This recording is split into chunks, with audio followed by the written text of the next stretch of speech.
Hola con todos, soy Gianina Valeriano Guillén. A continuación vamos a ver vídeos sobre el coronavirus y sobre los síndromes respiratorios.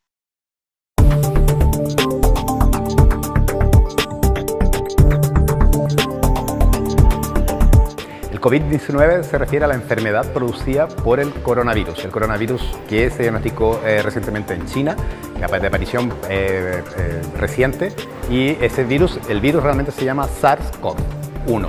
¿Ya? Y el COVID-19 es la enfermedad que está produciendo este virus en la población china. La forma de contagio es muy similar a otros virus respiratorios, ¿de acuerdo? Es muy importante que es básicamente la transmisión a través de gotitas, transmisión persona a persona.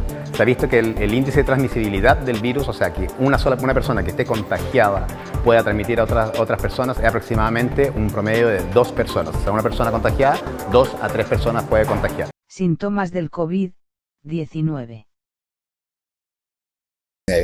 Veamos entonces cuáles son los síntomas importantes en uno, en otro y en otro caso, para que ustedes tengan unos criterios un poquito más definidos para que sospechen cuándo puede ser grave y pedir ayuda o cuándo quedarse en casa.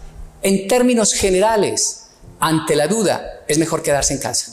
Es mejor quedarse en casa, no exponerse a los servicios de urgencias, porque allá hay multitudes y pueden haber otras infecciones mucho más graves en estos momentos que pueden complicar la situación. ¿Cuáles son los síntomas del COVID-19 y los síntomas de la influenza, resfriado común y alergias? Los 3 síntomas importantes del COVID-19 son tos, fiebre, dificultad para respirar, especialmente en el paciente que se vaya a complicar. Pero todos estos síntomas pueden tener cierta flexibilidad. No siempre es así.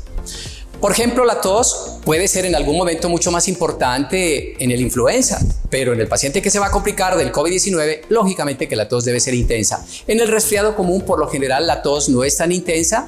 En las alergias no tiene por qué haber una tos intensa, excepto que haya una crisis de asma. Por lo general, la tos en los pacientes alérgicos es esporádica, es eventual, suele coincidir en la mañana, en la noche o en los periodos de frío. La fiebre es común en el COVID-19, en el influenza también, eventualmente en el resfriado común, y no tendría por qué realmente en las alergias, a menos que simultáneamente haya un resfriado común.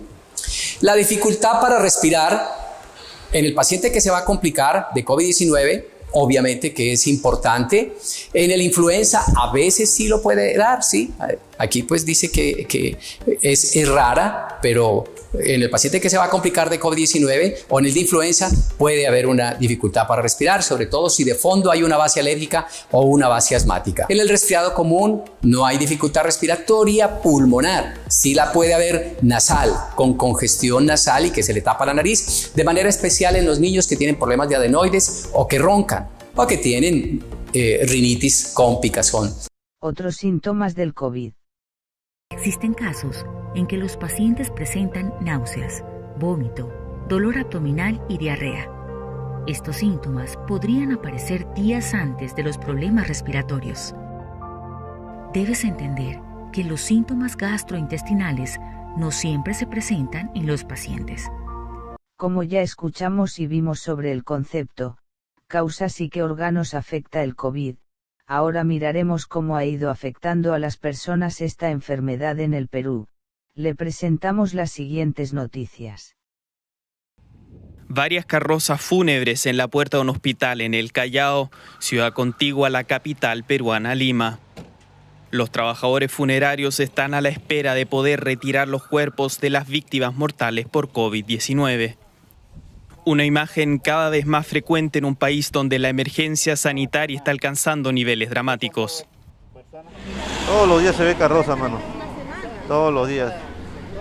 Ahí, en los 2 días que me he quedado sábado, bueno, sobre todo el día lunes, he visto fácil, unas 15 carrozas que han salido. Han entrado y han salido. Lima se mantiene como epicentro de la pandemia. En la capital y en el Callao se registra casi el 70% de todos los contagios de coronavirus en el país. Los hospitales están colapsados.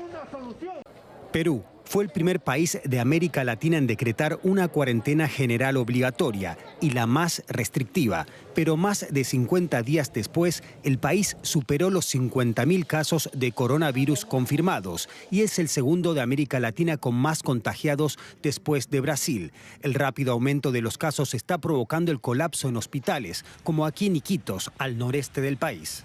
Estamos actualmente viviendo una situación terrible, una situación desesperante, donde nosotros tenemos que ver morir a la gente día a día, donde no podemos entregar los insumos necesarios.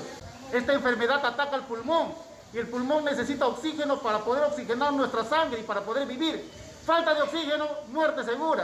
Pero también en la capital, Lima, el personal sanitario teme por las condiciones en las que se están enfrentando a la pandemia.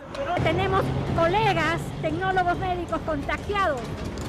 Están en la actualidad, les están haciendo venir a trabajar estando ya diagnosticados positivos. Hay colegas contaminados y ni siquiera se toman medidas para poder hacer desinfección de las áreas. Desde el 15 de marzo el gobierno peruano fue extendiendo la cuarentena en principio hasta el 10 de mayo, una medida que frenó la economía, en especial la del sector informal que representa más del 70% de la fuerza laboral. Ahora, mis estimados, tomemos conciencia con respecto a esta pandemia y quedémonos en casa. Chau, cuídense, fue un gusto compartir esta información.